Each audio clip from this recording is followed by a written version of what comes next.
My name is Diane Sayinzoga. I'm the head of Special Economic Zones and Export Facilitation here at Rwanda Development Board.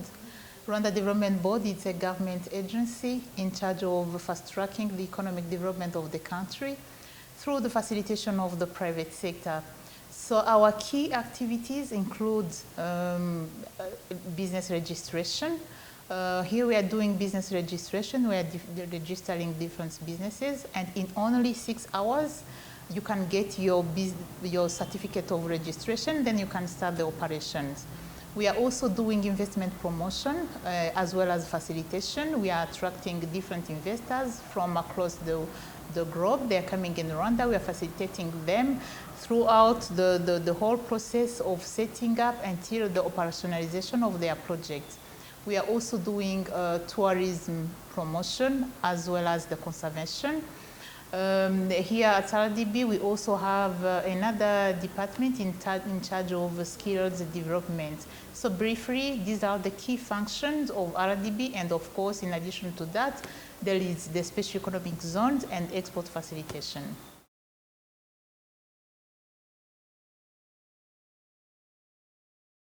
First of all, the Made in Rwanda policy, the objective of that policy is to improve our trade balance.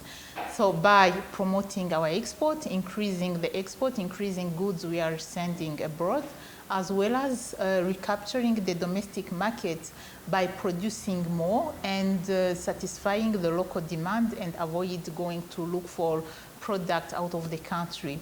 So the policy itself has like some key pillars. So the first one is about changing the mindset. So changing the mindset, it means promoting the product made in Rwanda so that the population, the consumers, like and start to consume locally made products.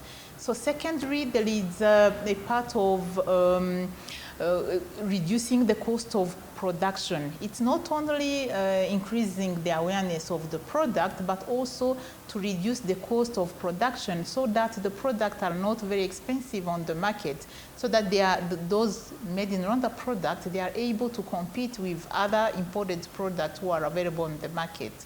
So third, there is the improvement of the quality. So we have, yes, to increase the awareness of the product, we have to reduce the cost of production, but we also have to make sure that the quality, the standards of the made in Rwanda product we are selling on the market are the highest. We are selling the highest quality products. So that is another objective we have under that policy. And also there is the backward linkages, ensure the linkages between made in Rwanda producers as well as those who are buying the made in Rwanda product. So what we are doing in the policy is to do a kind of matchmaking, linking the producers to the buyers. And finally, we have a strategic plan or strategic interventions for each subsector, sector of production in manufacturing, in agro-processing, in textile and garment. So we have like specific actions for each sector.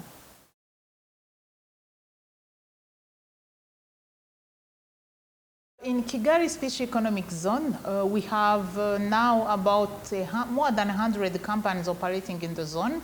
We have the first zone, the first phase and the second phase. Those two phases are fully booked. Some of the companies are in operations, others are still doing construction. And in the future, we are planning to expand the zone and having a third phase. So far, we have like more than 36% of the companies operating in the zones are Rwandans, and the remaining are from different countries like India, China, USA. So we have really different companies coming from across the world. And regarding the sector, our zone, it's a mixed zone. You will find all the type of industries in that Kigali Special Economic Zone. We have manufacturing, we have electronics, we have pharmaceuticals, we have agro-processing, we have cars assembling, you know, we have electronics. As I say, very recently we launched a an industry manufacturing smartphones. We have Malaphones. We have Volkswagen in the zone, and we have different type of really different brands. They are coming in the zones. We have Pink Mango, that is a European brand producing textile and garment. So basically, it's a very mixed zone where you will find all the kind of industries.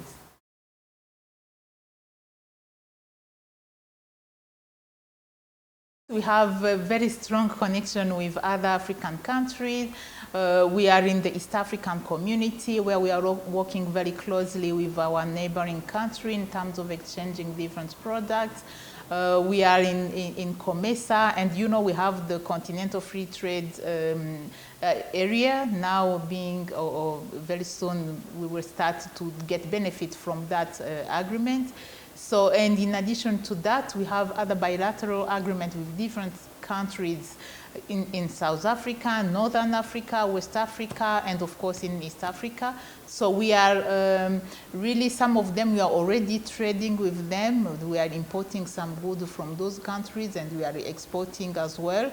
And specifically what we are trading with other African countries, specifically in neighboring countries, we have a manufacturing product like construction materials. We are trading the cement. We are also selling agro-processed products in the region.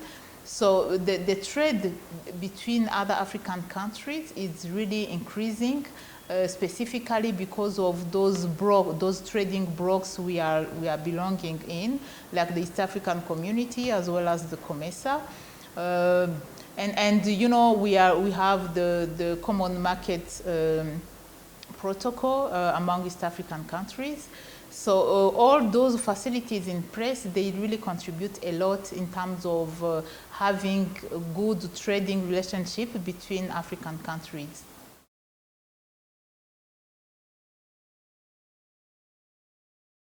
We want to grow our exports by 17% annually. So that is the target as per the National Transformation Strategy. And regarding the investment, last year we registered 2.4 billion investment here at RDB, and we want to increase the number, of course. So we want to go beyond that, going at 2.5 even more. That is where we want to be. And of course, in terms of attracting investment, we have a number of incentives we are putting in place in order to attract more investors. We have the export processing zone. That is a license we are giving to potential investors, who are coming in the country, and if they are exporting more than 80% of what they are producing.